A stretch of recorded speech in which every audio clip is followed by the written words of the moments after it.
Hey there, what's up you guys? This is Jake with Nerds Know Best, and I wanted to take the time to do an Interstellar spoiler review because there's a lot to talk about in this movie, and I think this is a very ambitious movie, and I wanted to talk about it. I'm sorry that this spoiler review is so late. It has been out for 2 weeks now, but I wanted to give you guys some time to see it, and some time to see it multiple times, because I haven't seen it multiple times yet, and I want to hear from someone that may have seen it multiple times. So, let's just jump right into it. Interstellar. It starts out with him and his daughter, Murph, and they have a really strong relationship in this movie, and I loved that in this movie, and I thought that was one of the major pluses in this movie, and I thought it worked. And he gets contact, well, he didn't get contacted, he kind of stumbles upon Michael Caine and the remaining forces of NASA, and they're basically sending people up to space and trying to find a world to inhabit with humanity, because Earth is obviously dying. I thought that was a little stupid. He just kind of finds Michael Caine, and he's like, "Oh, hey NASA, I only worked for you guys, and I was only the best pilot for about 20 years." That was a little frustrating, but I learned to get past it because it makes some sense, because maybe they didn't have a way to contact him. Maybe they wanted to get him, but they couldn't. I don't know, whatever. But that was a little inconvenient for everybody. And you meet Anne Hathaway, who basically has an outlook on love, and she's only doing this mission for love, and she's trying to find someone that she loves, and she's trying to find him out in space. And then one of the bigger reveals in the movie is Matt Damon is actually in this movie, and he's in it for quite a bit, and he has a very significant role. His name's Dr. Mann. He kind of represents mankind, is what I see it. And he's basically just trying to do whatever he can to get the job done.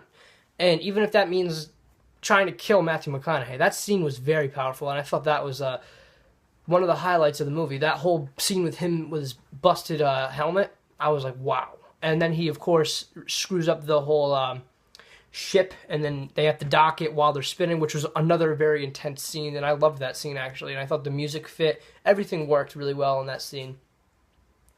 And then, of course, the movie hits you with the very crazy Nolan ending, and I won't get to that yet, but let's just talk about some of the emotional scenes.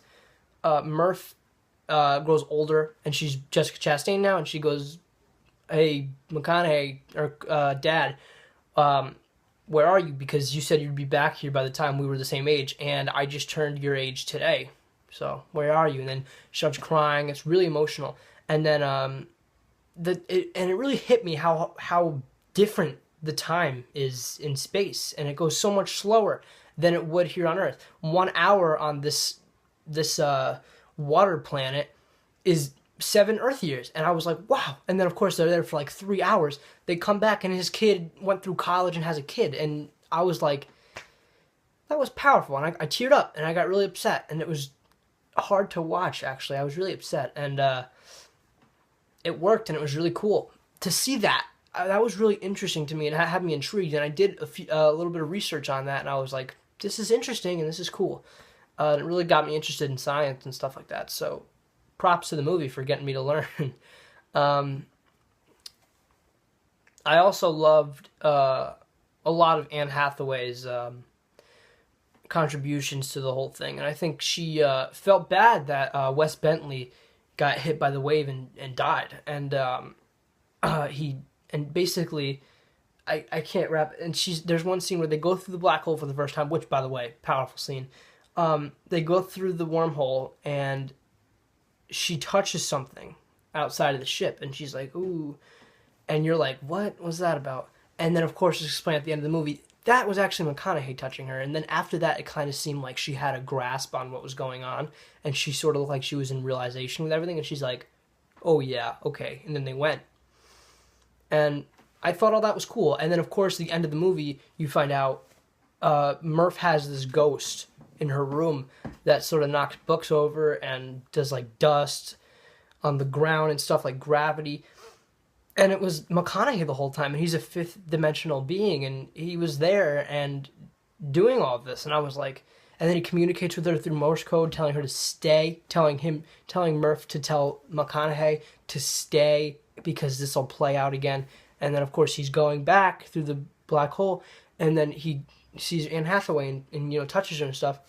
And it's just him repeating history. And I'm like, that's actually really powerful. And a lot of the Casey Affleck stuff didn't really work for me. I thought he was just kind of being a jerk to be a jerk. And Topher Grace's character was also very one note, I felt. John Lithgow was very good as well. Although, let's all be honest, when they said 23 years later, we all thought, oh, well, John Lithgow and Michael Caine are gone. And they are gone, so, well, they aren't gone. Michael Caine was fine. He had a wheelchair, and I was like, okay, that's a great way to make him old. And then you find out later that this mission was bogus from the start. Humanity is doomed, actually, and we actually have no way of getting out. So Michael Caine tells Jessica Chastain that, and he says, look, Plan A, I forgot which one was which, but Plan A was the one where they I saw the movie a long time ago, I don't remember.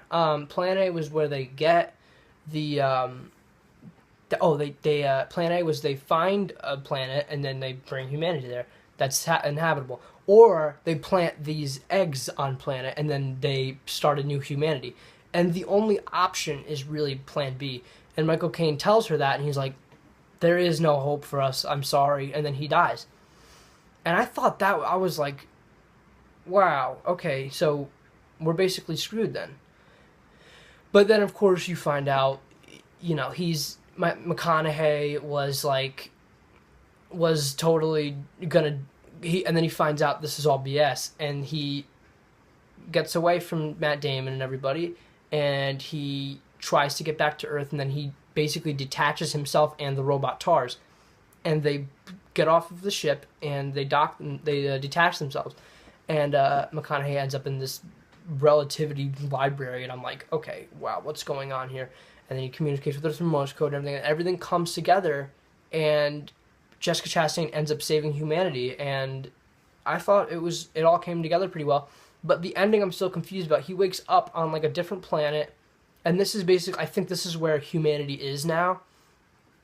And it looks like the Inception thing, like the world goes up. I was like, wow, okay, they're doing that. Wow, okay, they're just gonna screw with me again. Wow. And so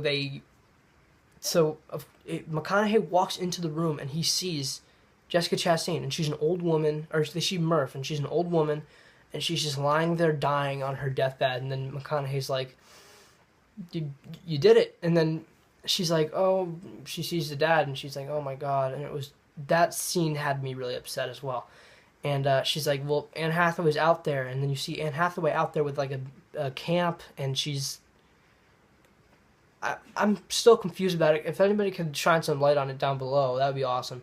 Because just talking about it really gets my head hurting, and it's just like, I don't understand all of it just yet. But it was really cool, and I hope you guys checked it out. And I hope you checked it out before watching this video. I mean, come on. I hope you enjoyed my spoiler-filled review of Interstellar, and I hope you subscribe to Nerds Know Best, and I'll see you guys next time. I will be shooting back-to-back this and a review of Big Hero 6 spoiler-filled review. So yeah, guys, I'll see you guys next time. Bye!